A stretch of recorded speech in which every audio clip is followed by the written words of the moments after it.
um só Deus e teremos um só império, teremos uma só vida e vamos estar juntos. Que coisa boa, vamos estar juntos. E aí Luterinho, no domingo de manhã, nos brindou com aquele estudo tão bom sobre a questão da unificação do Império Romano, do homem, agora imperador, chamado Constantino, se destacar e se tornar o grande imperador romano e supostamente ter aceitado Cristo, supostamente ter se tornado cristão. E aí eu pedi, inclusive, para os irmãos em casa lerem essa controvérsia que existe. Exploramos um pouco aqui, mas pedi para os irmãos lerem. Ela está na página 75, 76, 77. Esta controvérsia, se realmente Constantino aceitou ou não a Jesus como seu único e suficiente Salvador, né? Nada estou escrevendo de mim, porque minhas opiniões não são assim, um tanto, como diria, ortodoxas, né? Extraordinárias. Eu tenho opiniões absolutamente próprias, mas não gosto de expor por uma razão simples, não sou historiador. Então, peguei basicamente a opinião de dois grandes historiadores. Cícero amado, não precisa desligar essa, porque senão eu perco aqui a visão que eu tenho aqui, tá, meu amado? Obrigado, muito obrigado. Que não está claro, né? Então aí a gente fica meio perdido, mas glória a Deus. E não, essa precisa. Não, essa daí pode ficar, ótimo. Obrigado, Cícero. Deus abençoe. E aí o que acontece, irmãos? Uma questão extremamente terrível se levanta. Não estamos julgando Constantino. Quem o julgará é Deus. Foi para o céu ou não? Isso é com Deus. Agora, que nós tivemos problemas absolutamente sérios, em razão disso tivemos. Quem não queria ser cristão? Terezinha, querida, quem não queria ser cristão? O imperador romano era cristão. As benesses do Estado entraram, dinheiro entrou na igreja. Aí quem não quer ser cristão? Quem não quer, literalmente, se converter, entre aspas, ao cristianismo? Tivemos, irmãos, muita gente entrando na igreja.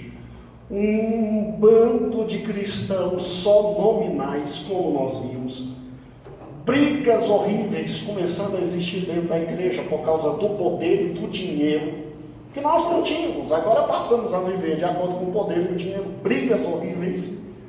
E a igreja começa a cair. A igreja começa a cair. E ficou uma pergunta no domingo que foi exatamente assim: será que pode piorar? Sim, pode piorar. Satanás se aproveita desse momento, um momento anterior e um momento posterior a Constantino, para trazer problemas sérios no tocante à doutrina da igreja. Doutrina da igreja. Então vamos com muita calma agora à segunda parte da lição 8. Ela é muito importante. Eu estou a partir da página 79. Não se preocupe, como está isso, eu coloquei aqui o que é necessário. E em casa os irmãos lerão bastante. Página 79, 80 até a página 85. Vamos juntos, irmãos, por esse momento crucial. É um momento que pouca gente discerne e entende, mas que é fundamental para que nós possamos entender como é que a igreja começou a cair. Os irmãos se lembram que nós estudamos juntos sobre alguns personagens que vieram depois dos apóstolos. A igreja estava fundada em Cristo e na doutrina dos apóstolos. O último apóstolo a morrer foi o apóstolo João. E quando João morre, irmãos, a igreja agora passa a ser direcionada e dirigida por aqueles homens que os apóstolos tinham deixado na frente da igreja, chamados pais da igreja. São chamados pais da igreja, como já lhe falei, meu amado irmão, não no sentido de papa, de pai, etc., mas no sentido de ser reverenciado, no sentido de ser ouvido e no sentido de ser respeitado. O mesmo exemplo que dei, estou dando agora de novo. Quando a gente olha para o pastor de nossa igreja, muitos irmãos fazem questão de dizer, no dia do ato fúnebre de seu pai e de sua mãe, fazem questão de dizer ao meu pai: olha, pastor, o senhor agora é meu pai. O senhor não é só meu pai espiritual, mas também meu pai no sentido material. E isso significa honra, significa alguém que reconhece no outro uma seriedade de pai. Uma seriedade de pai. E aí o que ocorre? É por isso que estamos nesses mais de 70 dias absolutamente consternados com tudo aquilo que vem acontecendo, mas esperançosos, porque o Senhor é Deus de todas as coisas. Todas as coisas. Agora escute, esses homens que vamos tratar agora, eles são homens fiéis, dignos. A maioria deles aprendeu com os apóstolos e se tornaram na igreja bispos, porque o próprio apóstolo Paulo tinha nos auxiliado dizendo: as igrejas devem ter bispos, devem ter diáconos, devem ter presbíteros, devem ter mestres, devem ter doutores. E o próprio apóstolo Paulo nos deu essa estrutura para o bem de todo o povo de Deus, obviamente inspirado pelo Espírito Santo. E esses homens eram homens de fé, de garra, de luta, fantásticos homens de Deus, principalmente porque a maioria simplesmente era bispo no momento em que se estava morrendo, ou de manhã, ou falecendo à noite. Cristão nessa época, como lhe falei no último estudo, ou era alimento de leão ao meio-dia, se escapava dos leões ao meio-dia, era tocha, era iluminação pública à noite, era queimado à noite. Então você ser cristão já era perigoso. Você ser bispo de uma igreja nessa época era muito mais perigoso ainda. E nessa época o cânon sagrado ainda não estava fechado. Nós tínhamos, graças a Deus, os evangelhos. Mas nós tínhamos os evangelhos reproduzidos em toda parte e em alguns locais parte dele. Então eram homens que cuidavam da igreja, jura-se, tendo na mão só o livro de Mateus. Eram homens que criam no Senhor Jesus, às vezes tendo na mão só uma epístola do apóstolo Paulo. Não é como a gente que tinha absolutamente tudo. Eram homens que, quando se tinha muito mesmo, tinham quase de 17 a 20 livros do Novo Testamento. Então, imagine, você ter que trabalhar para ganhar o pão de cada dia. Você está sendo perseguido e sua vida colocada à cabeça e a primo. Porque o diabo foi sagaz nas perseguições. Cícero estava conversando comigo e me lembrou isso.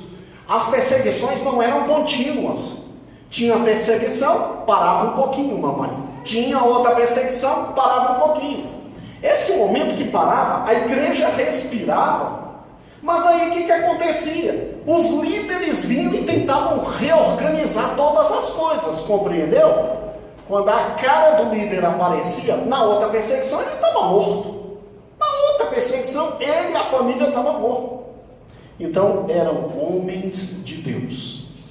Mas escute, homens pressionadíssimos pelo seu tempo, e que infelizmente, irmãos, ao mesmo tempo que defenderam de forma voraz a igreja, deram pequenas sementes para que Satanás pudesse usá-las num tempo posterior e criar cada uma das doutrinas da igreja romana. Então veja que ninguém é perfeito. Graças a Deus nós estamos amparados pela palavra de Deus. Pela palavra de Deus. Mas esses homens que ficaram no lugar dos apóstolos, como eu e você, tinham defeitos. E o maior problema, não tinham em sua mão toda a palavra de Deus. Então, às vezes, tentando proteger a igreja, Juraci, falaram o que não deveriam falar. Escreveram o que não deveriam escrever. Disseram o que não deveriam dizer. Por quê? Porque, infelizmente, Satanás depois se aproveita disso e transforma em doutrinas terríveis. Então, olha como foi a vida. O primeiro que eu quero aqui salientar, a imagem dele é muito interessante. É lógico que ninguém tem foto da época, tá ok? Não tinha foto na época, ok? A gente tem imagens. É nosso irmão Inácio de Antioquia. Nosso irmão Inácio de Antioquia, ele praticamente foi um dos maiores bispos da igreja, e ele viveu ali depois do apóstolo João, junto com Policarpo, e no ano 110 ele foi morto de forma terrível. Irmãos, esse homem foi fundamental na defesa do evangelho e no pastoreio. Esse homem era um pastor extraordinário. Esse homem era aquele pastor que todo mundo queria dentro de uma igreja. Amoroso, sensível, habilidoso, intelectualmente fantástico. E, infelizmente, em razão da perseguição e dos poucos livros que ele dispunha do Novo Testamento, esse homem, ele deixou pequeníssimos problemas. Olhe como o diabo é sagaz. Esse homem, ele simplesmente ensinou de tudo que ele ensinava certo. Ele deixou esses dois pequenos problemas. Ele ensinou que um conjunto de igrejas em uma região geográfica deveria ter vários anciãos e um só bispo governando sobre todos. Algum erro aqui? Não. Nenhum erro, mas nenhum erro mesmo. Você ter um bispo na frente de vários anciãos, até para a administração da igreja, é extremamente eficaz. Mas qual é o problema? O problema é o gnosticismo estava atacando, e ele foi o primeiro que começou a destacar a figura do bispo. Ele foi o primeiro, e respeitadíssimo, Inácio. Ele foi o primeiro a destacar a figura do bispo. E ele dizia literalmente: olha, respeitem o bispo, estejam só com um bispo, respeitem o bispo, porque ele é o homem de maior hierarquia dentro da igreja. Algum erro nisso? Não, de maneira alguma. Até porque os bispos tinham que estar dentro da igreja. O problema foi que, infelizmente, para tentar defender a posição do bispo, Inácio ensinou que uma igreja não tem autoridade para batizar. Uma igreja só pode conduzir a Santa Ceia a menos que tenha um bispo. Porque somente o bispo e a Santa Ceia, o batismo e a Santa Ceia podem ser ministrados por quem? Pelo bispo. E a Bíblia não diz isso. Mas por que ele fez isso? Porque ele sabia que os bispos existentes na época dele eram homens de Deus. E E os gnósticos estavam vindo com falsos bispos que se diziam já apóstolos. E aí, para defender, ele falou essa besteira. Aqui começou o crescimento da figura do bispo dentro da igreja, o que iria dar no futuro o quê? No papado. Mas louvado seja o nome ao Senhor por Inácio, porque a ele nós devemos a sobrevivência de praticamente quase todas as igrejas do Oriente e da Ásia Menor. Que homem fantástico! Ok? Vamos juntos. Segundo grande homem que nós tivemos foi Justino o Mártir. E já tem o nome de Mártir justamente por causa disso. A figura dele é muito interessante, né? Ele é muito bonitinho, né? É a figura que se tem, ok? Justino o Mártir, ele foi um dos principais apologetas que nós tivemos na igreja. Ele defendeu a igreja tanto do judaísmo que queria entrar. Você se lembra que o judaísmo queria entrar e queria colocar todo mundo sob o legado do judaísmo? E ele defendeu a igreja também do gnosticismo. Ele tem o livro mais completo sobre gnosticismo e sobre o judaísmo, que é o livro dele do debate que ele teve com Trifão, um dos homens mais cultos da época. E aí o que acontece? Olha que interessante. Esse homem, ele ajudou a igreja basicamente na defesa do evangelho. E com muito receio dos gnósticos, que interpretavam a palavra de Deus loucamente e que diziam que tinham escritos secretos, se lembra? Que a gente até trabalhou com o escrito secreto dos gnósticos. Com ele, nós começamos um perigo terrível de interpretar as escrituras alegoricamente. Ou seja, ele via nas passagens o texto original, o que queria dizer, ensinava para o povo, e ele começou a dar interpretações alegóricas ao texto sagrado. Então, por exemplo, vou lhe dar uma das mais lindas interpretações que ele deu. Se lembra a história do bom samaritano? O bom samaritano veio e encontrou alguém que estava jogado e perdido. E 3 representantes do judaísmo tinham passado e não tinham ajudado. Ele pegou aquela pessoa, colocou em seu ombro, curou as feridas, levou e imediatamente aquela pessoa foi curada e ainda pagou. O que acontece? A interpretação integral desse texto é como, irmãos? É Jesus mostrando para quem? Para os fariseus, que o coração dos samaritanos talvez fosse mais propenso a Deus que o dos judeus. Quem é o próximo? O próximo é aquele que vocês simplesmente repudiam como nada. E aí a interpretação literal. Esse homem, ele trouxe a interpretação de que ali haveria a possibilidade de se entender a história da igreja. O judaísmo tinha passado e o bom samaritano representava a igreja que surgia, que era um nada perante os judeus, mas que pegava aqueles que estavam destituídos de tudo no mundo e os colocava, obviamente, a serviço de Deus para serem cuidados.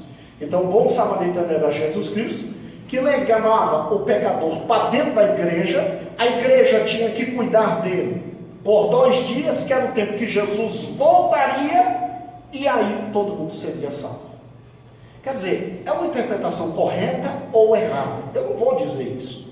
Mas a partir do momento que eu pego a palavra de Deus e eu começo a ver sentido os outros que ela não está trazendo, isso é muito o que, irmãos? Isso é perigoso. Absolutamente perigoso. E ele fez isso para mostrar aos gnósticos que dentro da igreja também tinha gente que estudava as Escrituras e interpretava alegoricamente. Agora, infelizmente, ele ajudou a desenvolver a ideia de um estado intermediário após a morte, o qual não seria nem céu e nem inferno. Ele, nas interpretações alegóricas dele, ele falou essa besteira. Isso viria a ser aproveitado no futuro como o quê? Como o quê? O querido purgatório. O querido purgatório. E ele, aqui, posteriormente, essa doutrina tornou-se aquela do purgatório. Agora, veja, ele vive até mais ou menos o ano 165. Nessa época, a época de Justino Marte, ele, quando morreu, ele apanhou tanto, irmãos, ele apanhou tanto, que ficaram tão revoltados que ele não morria, que simplesmente aí já passaram a espada mesmo para morrer logo. Porque não morria. A peça rara não morria.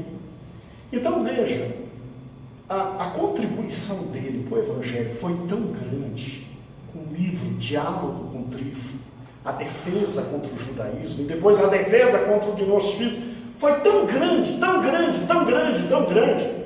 E o amor dele para a igreja foi tão grande que a gente olha para um homem como esse e diz glória a Deus.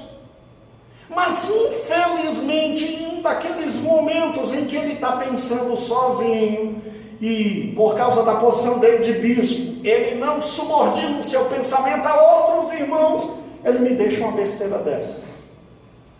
Que o diabo vai o quê? Aproveitar. Outro grande que nós tivemos foi Irineu. Irineu, ele foi pastor em Lyon. Ele, na verdade, foi discípulo de Policarpo. Irineu, um grande homem de Deus. Ele depois sai de Esmirna, onde está Policarpo, e ele vai para Lyon, que é a França, para ali evangelizar e plantar igrejas. Irmãos, Irineu, ele escreveu esse livro chamado Contra as Heresias. E quando você lê esse livro de Irineu, segundo os historiadores, você fica assustado com o que esse homem fez.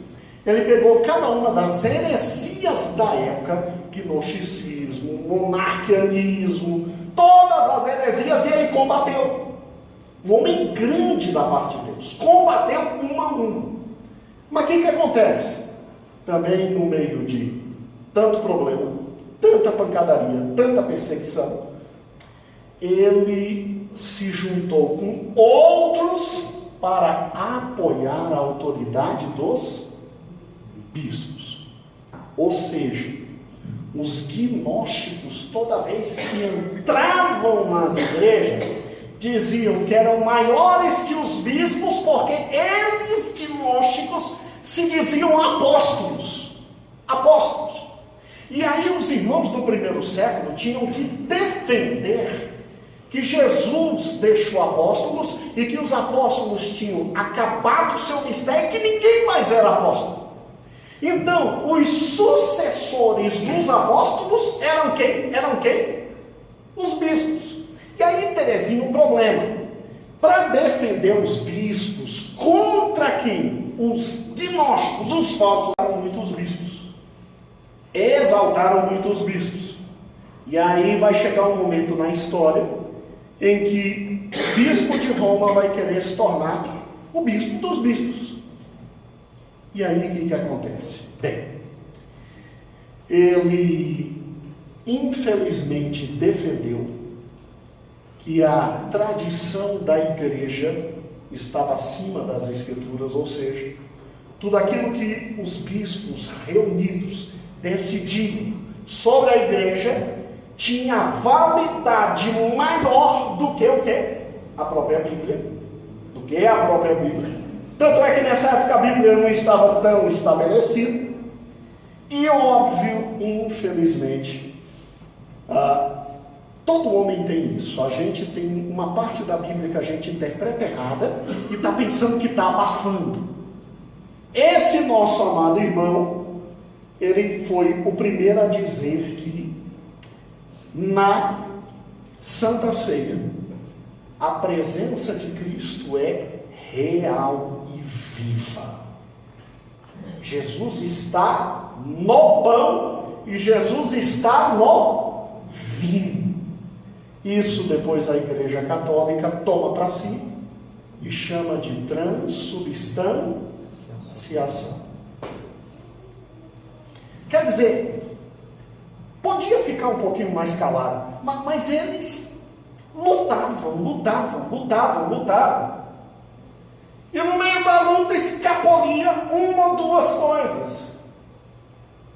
E isso que escapulia, irmãos, o diabo se aproveitou de forma terrível. Mas louvado a Deus por nosso irmão Irineu, porque quando você lê contra heresias e depois contra Celso, que é o outro que escreveu, você vê que o diabo não trabalha com nada absolutamente novo. Pastor, por que a igreja, ela simplesmente não se posicionou de forma contrária naquele momento contra esses ensinos? Irmãos, você está num momento histórico em que, se você sobrevive, é um milagre. Você olha para o pastor de sua igreja, para o bispo, e confia nele. Um homem de Deus, um homem temente, cheio do Espírito Santo. Aí ele fala uma besteira dessa. A igreja não tinha em suas mãos todos os livros. Um ou outro dentro da igreja resistia, mas era considerado herege e saía. O que você vai fazer?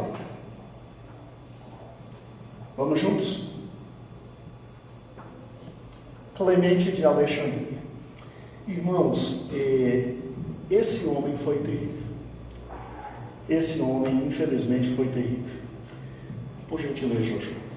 Clemente de Alexandria, ele liderou toda a igreja em Alexandria.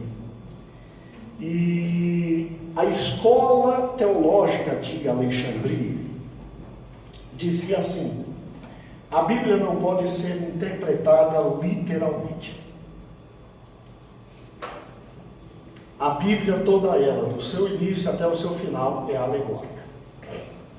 Segundo lugar, Deus é Deus que criou todas as coisas.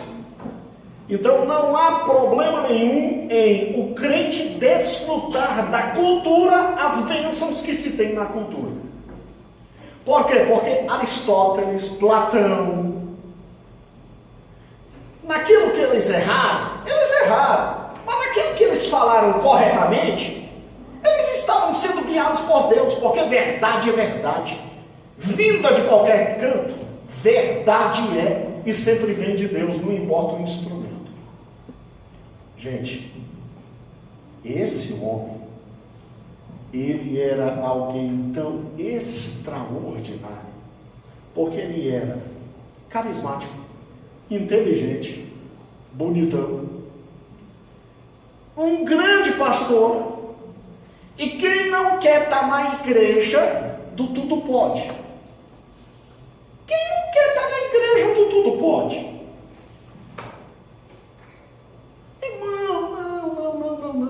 Não interprete literalmente. Pode, é lógico que pode. Ah, mas se eu pecar? Onde superabundou o pecado, onde abundou o pecado, vai superabundar o quê? Cara, não, fica tranquilo. E aí o que eles fizeram? Olha o problema. Misturaram a filosofia de Platão com o cristianismo.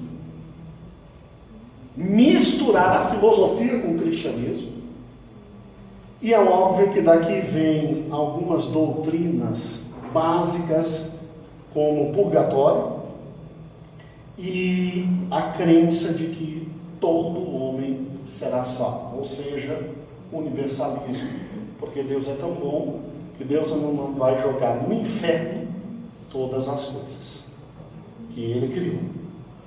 É incoerência mental. A escola de Alexandria, ela trouxe o problema, porque misturou tanto a filosofia. Ah, mas pastor, mas aqui a gente foi contra. Sim, a gente foi contra. A gente brigou. Sim, a gente brigou. Mas, infelizmente, depois que tudo acalmou, a gente voltou com a escola de Alexandria de forma muito grande por meio da gente. E daí foi aquilo que o pastor Elias, na convenção, ensinou. Nós criamos a tal filosofia escolástica. Ou seja, nós subordinamos todo o conhecimento de Deus na Idade Média aos grandes pensadores filosóficos gregos. Aristóteles, Platão e Sócrates. Daí toda a filosofia escolástica. Então trouxe muito problema para a igreja. Agora, refratário a Clemente de Alexandria, você tem um outro grande pai da igreja. Vamos juntos? Esse é brigão. Tertuliano. Tertuliano é o seguinte, irmãos, ele era ali do norte da África, Cartago. Quando você pega o mapa, aqui está Cartago e aqui Alexandria. E eram duas escolas que brigavam entre si. Tertuliano, ele era literal. Tertuliano era xiita. Tertuliano, para os irmãos terem uma ideia, um dos grandes diálogos de Tertuliano, e um dos grandes escritos foi: o que Jerusalém tem a ver com Atenas? O que significa isso? A gente não tem que ceder a filosofia nenhuma. Morra qualquer filosofia greco-romana. A igreja é a igreja, fundada na palavra de Deus, e só na palavra de Deus, e mais nada. Mais nada. Tertuliano era um gênio, irmãos. Segundo os historiadores, mais de 600 palavras latinas quem criou foi ele. 120 verbos, 200 e poucos substantivos, muitos adjetivos, latino. A palavra trindade quem criou foi ele. É dele a frase célebre que diz assim: o sangue dos cristãos, dos mártires, é semente para a igreja. Esse foi um dos escritores mais fortes que tivemos, um dos homens de maior conhecimento bíblico que tivemos, um dos homens mais fantásticos dentro da palavra de Deus. Mas o que acontece? Olha que interessante. Ele divulgou a ideia da autoridade da igreja que vem através da sucessão apostólica. Ele, para confrontar uns gnósticos, ele dizia: não há mais apóstolo, mas Deus deixou bispo no lugar de apóstolos. Aí a ideia dele, ele não queria chegar a esse ponto, mas a ideia dele levou a tal da sucessão apostólica. Levou a ideia de que, então, não tem mais apóstolos, mas tem os bispos como sucessores. E os que os bispos dizem é a palavra de Deus. Daí a sucessão apostólica. Olha o que o diabo fez com isso. Tertuliano, ele acreditava tanto, que o corpo de Cristo estava na ceia do Senhor, que terminava a ceia, ele recolhia as migalhas. Estou falando sério, é sério. Esse pobre homem cria nisso. Ele acreditava que o pão da ceia do Senhor era Cristo fisicamente, corporalmente, literalmente, e preocupava-se sobremodo acerca das migalhas que caíam no chão, porque era o corpo de Cristo. Como alguém tão sábio passa a crer nisso? Ele ensinou que o batismo é essencial para o perdão de pecados. A doutrina dele sobre o batismo era: pecou, já nasceu em pecado. Batizou, todos os pecados são perdoados. A partir daí, se você pecar de novo, tu vai para o inferno. Foi em razão dos ensinos dele que muitos imperadores só se batizaram quando estava pertinho de morrer, entendeu? Pertinho de morrer, muita gente. Porque ele era um homem muito forte na igreja. Só se batizava depois que estava absolutamente pertinho de morrer. E infelizmente foi ele que criou a categoria de pecados. Oh, meu Deus do céu. O texto é até muito interessante. Eu estava lendo anteontem. Fantástico o texto dele. A interpretação fantástica, mas completamente demoníaca. Então, ele classificou os pecados. E tendo classificado os pecados, então existiam pecados veniais e pecados mortais. O que a Igreja Católica fez com isso? Se aproveitou para a classificação de pecados e para a questão da confissão, a questão da penitência. Olha que coisa. Penitência. Mas ele trouxe essa classificação. Aí eu paro e penso, um homem como Tertuliano, um dos homens mais fantásticos, um dos homens de maior conhecimento bíblico. Esse homem, durante o período dele, de 155 a 255, a igreja não caiu, porque aqui as perseguições foram muito pesadas, por causa deste homem, que saía de igreja em igreja, sustentando a igreja com as suas pregações, os seus sermões, a sua vida ascética, disciplinada, amorosa, dedicada. Irmãos, aqui você não tem gente que fica filosofando como almofadinhas, filosofam na UNB. Aqui você não tem gente deitado num sofá maravilhoso, fumando maconha e dizendo alguma coisa. Aqui você tem gente que trabalha o dia inteiro para o Evangelho, corre para não morrer, quando é pego é arrebentado fisicamente, e à noite, mesmo com o corpo dilacerado, tem que dizer que Jesus é bom e eterna a sua misericórdia. É por isso que são chamados pais da igreja, mesmo cometendo besteiras como essa. Agora, nas entrelinhas, acabam dizendo uma coisa que não deveriam, acabam ensinando uma coisa que não deveriam, num momento de desvaneio mental. E que foi aproveitado pela igreja católico-romana para arrebentar tudo após Constantino. Porque até agora, ninguém tem Constantino aqui. Ó. Ninguém tem Constantino. Não tem o edito de Milão que Lutero falou domingo passado, 313. Até agora é a gente sofrendo. Gente grande como esses tentando defender o Evangelho, mas que dá uma escorregada aqui e ali. Os pais da igreja, irmãos, eles têm mais de... só tem 3 universidades no mundo que tem todos os escritos deles. Eles têm mais de 400 volumes de escritos, cada um com mais de 7.000 páginas. Me diz como homens como esse escreveram. O que escreveram? Na pancadaria que levaram. Agora, infelizmente, deixaram um pouquinho de besteira, né? Vamos junto, Jojo, que o tempo está passando. Orígenes. Irmãos, esse foi o mais genial homem da antiguidade. Ninguém se compara com Orígenes, nem no mundo pagão, nem no mundo religioso.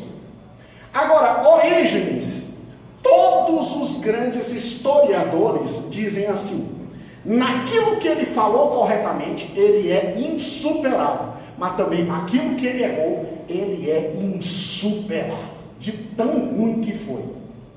Para os irmãos verem, Orígenes cria tanto no amor de Deus, que ele diz que o diabo vai ser salvo.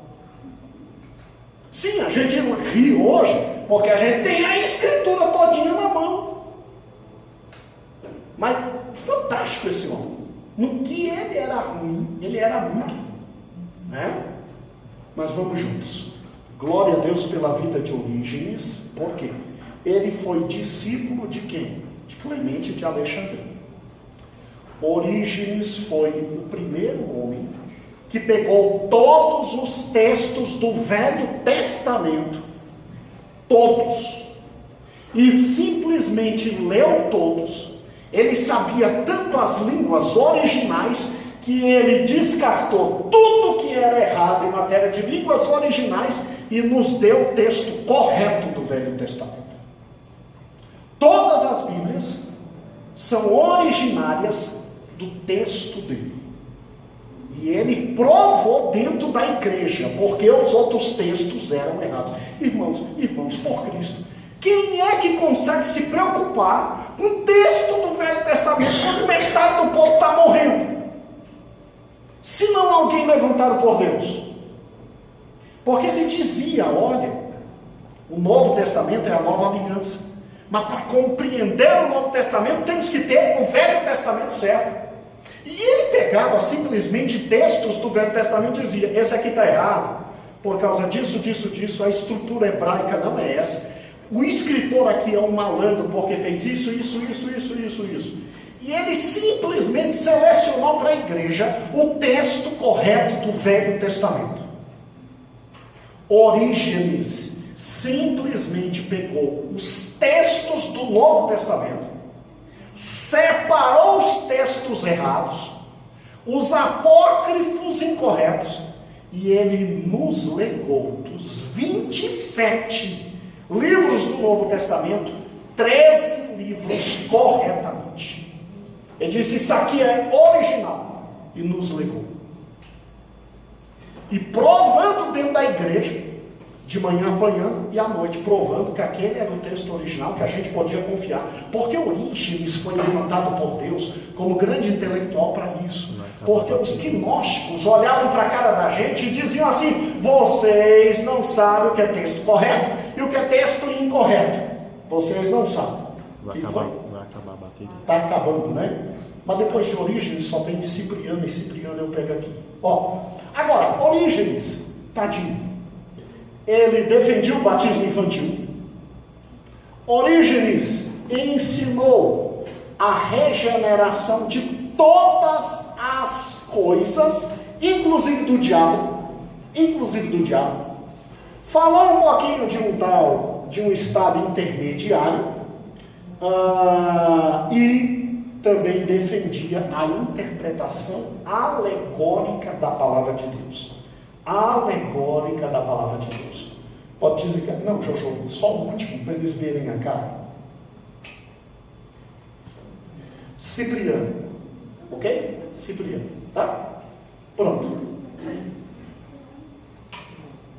Irmãos, Cipriano, agora o mais importante.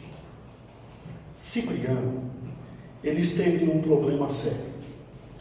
Como é que é? A gente perdoa ou não quem veio da perseguição e chutou o cristianismo? Como é que é? Se lembra? Se lembra desse problema? Amados, olha a grande questão. Na igreja, em razão das interpretações incorretas da palavra de Deus, começou a surgir a questão dos santos. Na época de Cipriano. O que os irmãos faziam? Aqueles que morriam por causa do Evangelho, os irmãos, em alegria, comemoravam o dia da morte, falavam deles para servir de exemplo para todo mundo.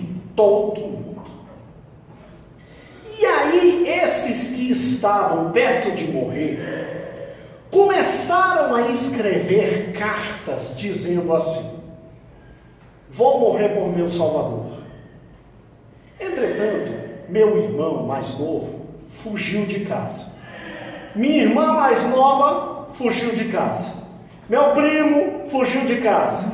E eu quero que quando eu morrer, os meus méritos possam beneficiar. Eu quero que a igreja perdoe. Porque eu estou morrendo, mas amo minha esposa que não quis morrer, fugir. E eu quero que vocês levem em consideração os meus méritos.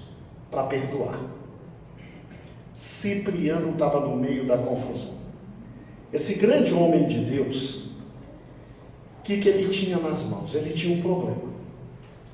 Ou ele pegava e perdoava todos aqueles que não foram fortes durante as perseguições,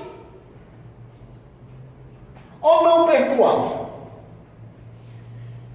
Terezinha, o que você faz? Se tu é Cipriano, o que faz? Você vai perdoar com base na morte dos outros? Não podia. Agora, não perdoar é incorreto. Adivinha o que Cipriano fez? Pegue comigo, por gentileza, na página, estamos terminando. Página 82. Página 82. Na página 82, quando você pega no finalzinho da página 82, na sua parte esquerda, você tem assim, ó, apenas depois de sofrerem uma. Achou? Ótimo. Então você sobe um pouquinho o texto e você vai achar uma linha, 2, 3, 4, 5, 6, 7 linhas, você vai encontrar Cipriano. Achou? Ok? Acompanhe a leitura comigo. Pedia-se que Cipriano anunciasse desde logo o perdão coletivo. Perdão coletivo com base em quê? Nos méritos de quem morreu. Todavia, Cipriano se inclinou a favor de um sistema de readmissão baseado nos graus de seriedade dos pecados. Então, ele, como era discípulo de Taciano, tinha os graus de pecado. A clemência, dizia ele, deve se estender àqueles que ofereceram sacrifícios apenas depois de sofrer uma tortura penosa e que pudessem declarar no seu corpo e não no seu espírito que havia cometido traição. Aqueles aceitaram sacrificar voluntariamente deviam receber uma punição muito severa. Suas ideias ganharam. Para administrar esses graus de culpa, a igreja criou um sistema de gradação de penitência. Criamos a penitência para punir aqueles faltosos, e depois que eles passassem pelas penitências, aí o bispo da igreja que vinha e colocava a mão sobre eles, a quem Deus deu a autoridade, e eles eram reconciliados. Qual foi o problema então? Jojo, será que dá para... Será que terminou tudo? Dá uma olhadinha. Com Cipriano, a igreja teve um problema sério. Extremamente sério. Porque com Cipriano, você vê que ele defende não só a autoridade dos bispos, mas a autoridade dos bispos para perdoar o quê? Pecados. Olha que interessante. Aceitou o batismo infantil? Aceitou. Considerava os bispos sacerdotes do sacrifício? Sim.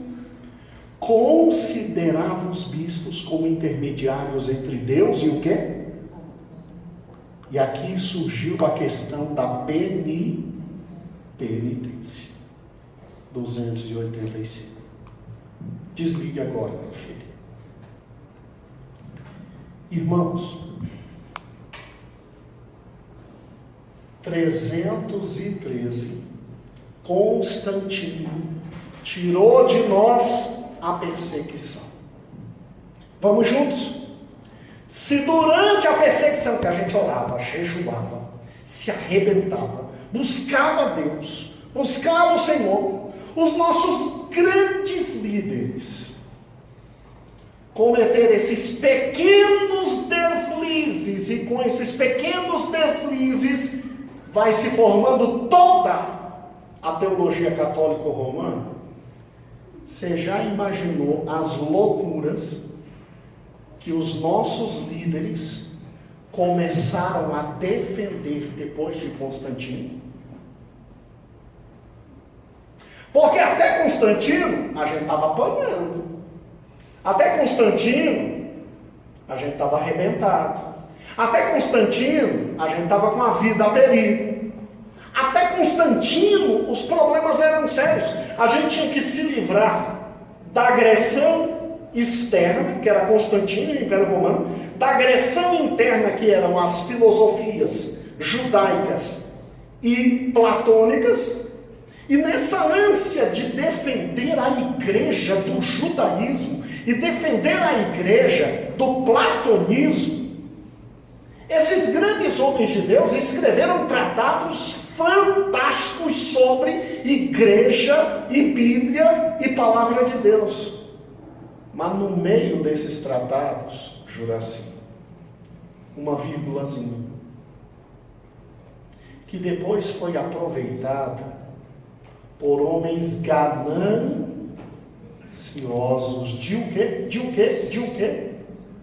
De poder. Gananciosos de poder. E esses homens gananciosos de poder, infelizmente, crescem, tomam o poder na igreja e transformam a igreja num grande negócio.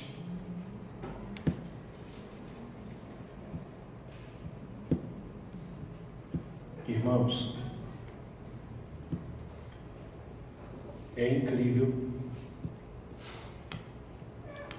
mas quando a gente se afasta um pouquinho da palavra de Deus, quem está nos usando no púlpito é o diabo.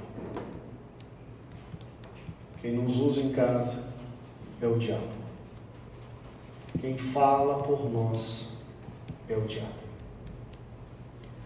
É incrível, esses homens, quando estavam só na Bíblia, eram fantasticamente guerreiros da fé.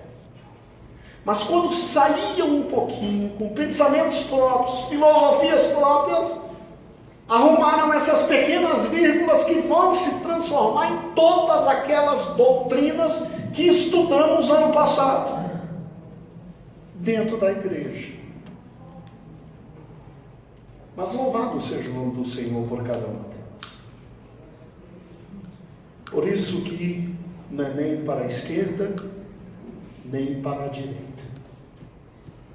Então raciocine comigo. Se durante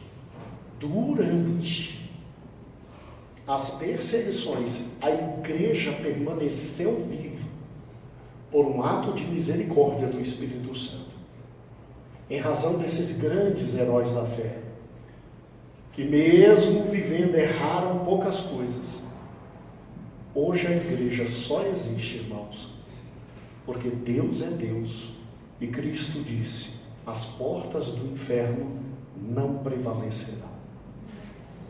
Porque depois de Constantino, ninguém mais segurou homens ambiciosos. E a igreja foi afundando. A igreja virou um grande negócio. A igreja virou algo absolutamente abominável. Sério, pastor? Sério. E isso é domingo. Então te convido domingo para que você veja o quanto nós caímos espiritualmente. Mas calma, não fique triste. Já já estudaremos como o Senhor de novo nos levantou e nos tirou de onde nós estávamos. Amém? Senhor Jesus, muito obrigado pela tua graça e pelo teu amor. Muito obrigado por cada um desses homens que a teologia chama de pais da igreja. Nós acabamos de ver que não foram homens infalíveis, infalíveis. Glórias ao teu nome, ó Cristo. Somente tu és infalível. Graças a Deus pelos apóstolos e pela tua palavra, na qual temos a segurança de toda a verdade. Mas nós te louvamos por cada um desses homens que deram sua vida pelo Evangelho, deram sua alma ao Evangelho, deram sua existência ao Evangelho. E mesmo no ponto em que erraram, ó Cristo, nós louvamos o teu nome por todas as coisas. Todas as coisas. Nós sabemos o tanto que Satanás se aproveitou disto. Aparentemente, a tua igreja começa um momento muito difícil, porque aqueles que sucederam os apóstolos, ó Cristo, não estavam tão firmes e tão seguros, cederam em alguns pontos, mas louvado seja o teu nome, a igreja é tua, o sangue derramado foi teu, o amor provido foi teu, a vida entregue foi tua, e tu, ó Cristo, tu és o Senhor da igreja, o esposo da igreja. Senhor, isso serve para nós como alerta, ó Cristo. Alerta de que realmente os momentos difíceis da vida são momentos perigosos na interpretação bíblica. Eles providenciaram essas interpretações incorretas, ó Deus, em momentos de tanta dificuldade. Mas eu te louvo pela vida de cada um deles, porque a produção correta foi muito maior do que os erros. Muito maior do que os erros. Eu te louvo pela vida de cada um deles, porque o que eles legaram em matéria de perfeição e corretude foi muito, infinitamente maior. Mas, Senhor, se homens como Irineu, Policarpo, Tertuliano, Cipriano, grandes homens como esse, foram em algum momento do seu ministério, infelizmente, Senhor, em algum momento do seu trabalho, foram enganados e ludibriados pelo diabo. Tem misericórdia de nós, tem misericórdia de nossa igreja, que não nos afastemos da tua palavra, ó Cristo, que não nos afastemos da tua palavra, para a honra e glória do teu nome. Mas bendito seja o teu nome por esses homens, bendito seja o teu nome pelo teu Espírito, bendito seja o teu nome pela tua palavra, santa e poderosa palavra. Nós te louvamos para todo sempre. Amém.